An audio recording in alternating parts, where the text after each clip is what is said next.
बाबूजान, बाबूजान, वो लड़की जो उस दिन हमारे चुंगल से बचकर भाग गई थी, पूजा, वो मेरे भैया के कब्जे में है और वो उससे प्यार भी करने लगे हैं। फिर वो मुझे जरूर पहचान लेगी और मैं उससे बच नहीं पाऊंगा। और भैया तो मुझे जान से मार डालेंगे। तुम कुछ करो बाबूजान, तुम उसे जान से मार डालो, उसे मार डालो बाबूजान, वरना मैं मर जाऊंगा। बाबूजान, जेनी, जेनी, जेनी, ये बंद करो और मेरी बात सुनो। तुम उसे मरवा दो, वरना भैया मेरे टुकड़े टुकड़े कर देंगे, मेरे टुकड़े टुकड़े कर देंगे।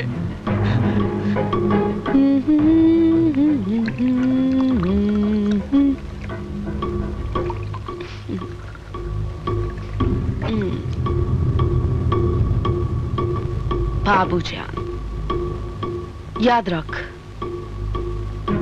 रावण की मौत नहीं होती अगर उसका छोटा भाई नहीं होता।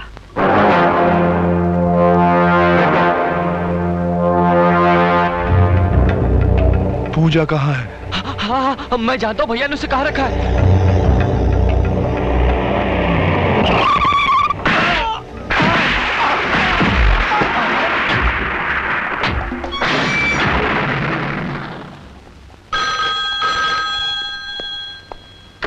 हेलो सर, मैं हवलदार रमन्ना बोल रहा हूँ।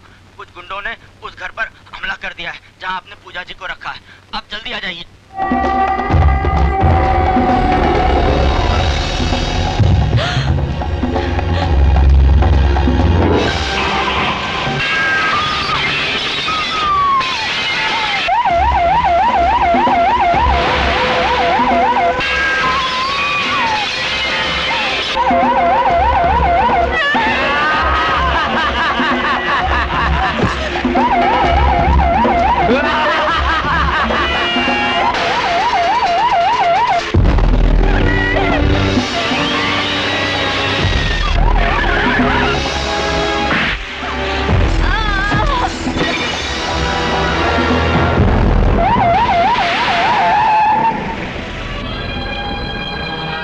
पूजा, पूजा, पूजा।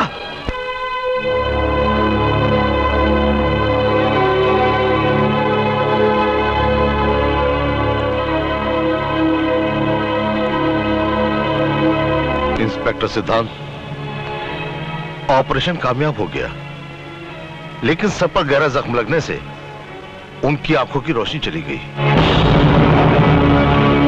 इंस्पेक्टर सिद्धांत, आपका डिपार्टमेंट मुजरिमों के खिलाफ गवाह तो तैयार कर लेता है, लेकिन उनकी रक्षा नहीं कर पाता।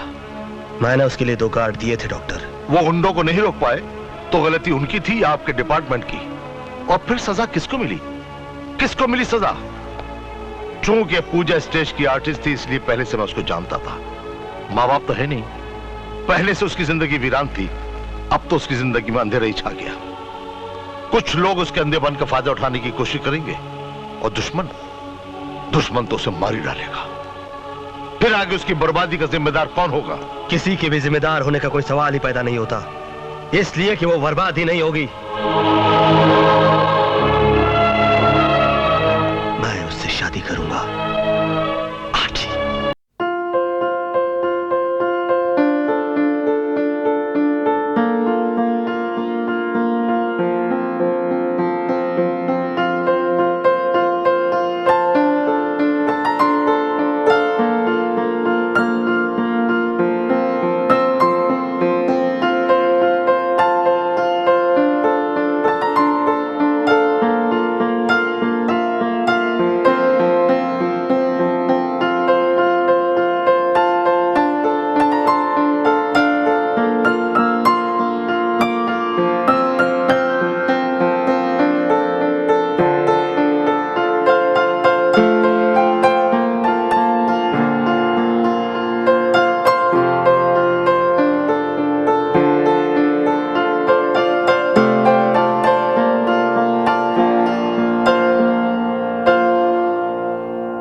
इकलौता भाई। नहीं।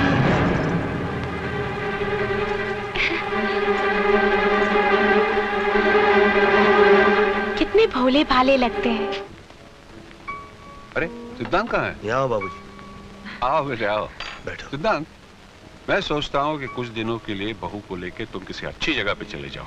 ये हुई ना कोई बात, और ये शुभ कार्य आज ही कर डालिए। क्यों भैया? कुछ बोलते ही नहीं है। कैसे बोलेगा? ये तेरी तरह बेवकूफ नहीं है। ये जानता है कि इलेक्शन के हंगामे शुरू हो गए हैं। बाबूजी इलेक्शन में खड़े हैं, कितना काम है यहाँ पर। क्या नंदू, बराबर है ना? इतना काम है तो छोड़ दीजिए बाबूजी, इन्हें काम करने दीजिए। अरे मेरे इलेक्शन की चिंता तुम क्यों कर रहे हो? मैं देख लूंगा। और वैसे भी तुम सरकारी अफसर हो, तुमसे एक वोट से ज्यादा फायदा नहीं होने वाला। बहू एक से एक कई सदमों से गुजरी है, जरा बाहर जाएगी तो उसका दिल भी बहल जाएगा। और तुम ये क्यों नहीं सोचते, नई नई दुल्हन के कुछ अरमान भी तो होते हैं। हाँ, और उन्हें पूरा करना ये भी तुम्हारी ड्यूटी है। हाँ ठीक है,